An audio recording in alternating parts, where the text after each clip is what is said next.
আসসালামু আলাইকুম বন্ধুরা, আজকে আমরা বন্যার নতুন পানিতে মাছ মারবো জাকি জাল দিয়ে। এই তো কাকু জাল ফালিয়ে দিল, দেখি এই নতুন পানিতে আমরা কি মাছ মারতে পারি। কাকা আস্তে আস্তে জাল টান দেন, দেখি কপালে আল্লাহ কি রাখছে। আস্তে আস্তে কাকা খুব সুন্দর করে জাল টান দিতেছে, খুব সুন্দর বর্ষার পানিতে দেখি কি মাছ আসে। আশা করা যায় ভালো মাছই পাবো।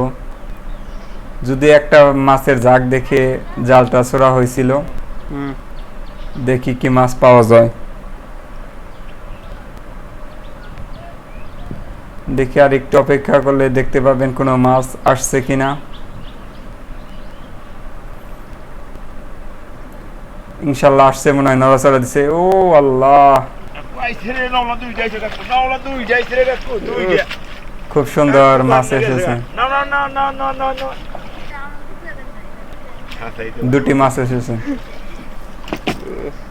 মাশাআল্লাহ।